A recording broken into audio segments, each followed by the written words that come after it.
Hi there, this is Stephen Gardner, and I want to go over an article that I recently read by Rodney Brooks titled, Should You Pay Off Your Mortgage Before Going into Retirement? My name is Stephen Gardner, and I am the best selling financial author of A Bridge Over Troubled Wall Street and Doctor Your Retirement. I'm also an independent financial writer for Jim Cramer's investment news site, The Street.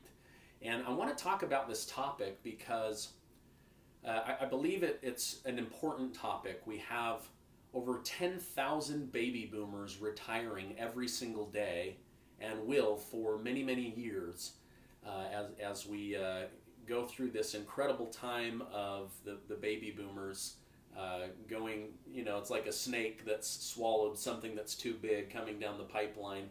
That's what's going on with the baby boomers. And so I want to go over this idea.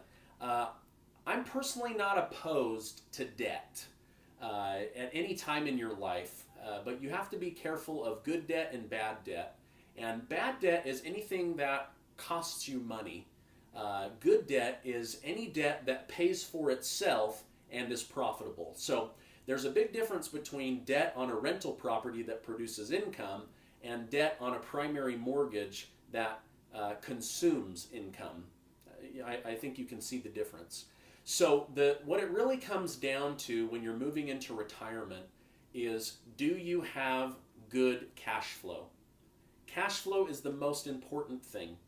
Now, when it comes to money, it doesn't matter how much you have locked away as equity in your house, because money is only good if you can use it. So do you have disposable income? Do you have income producing assets? Do you have a nest egg that can earn interest? These are the questions I would be more concerned with than paying off your mortgage. Now, at the same time, I'm not opposed to somebody paying off their mortgage if you've done it over time.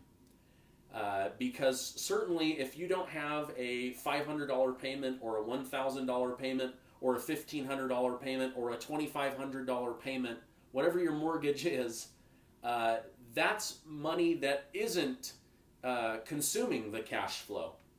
So it's not bad to have it paid off, but at the same time, you're just locking money away in something that in order to get it out, you have to either sell or you have to borrow it back out. Nobody just gives you access to that money.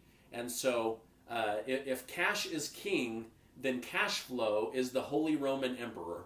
Cash flow is the most important thing. Now, an interesting study by the Consumer Financial Protection Bureau has shown that homeowners 65 and older have increased from 22% going into retirement with debt to up to 30%. So an 8% increase in people going into retirement with debt. With people that are 75 and older, it's nearly doubled. Actually, it's more than doubled. It was 8.4% in retirement. It's now close to 22% in retirement. So people are carrying more debt going into retirement, but it really comes down to your cash flow.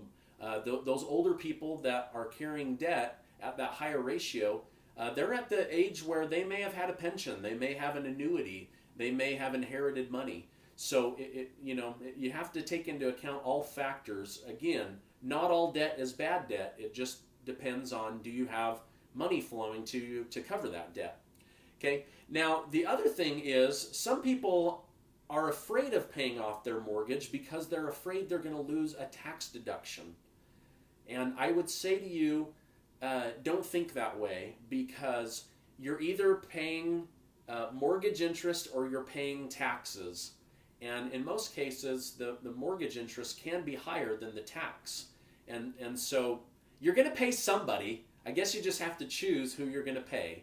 Do you want to pay Uncle Sam, or do you want to pay Wells Fargo or Bank of America or Chase Bank?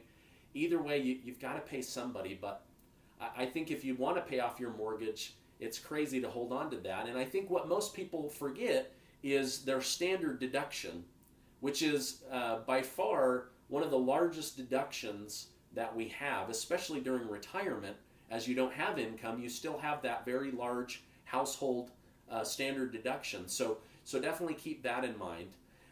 The other thing is, you don't want to be house rich and cash poor. Okay, so let's say that you had equal amounts of money. You have $250,000 that you own a house, and you've been smart enough to squirrel away and grow your money to $250,000.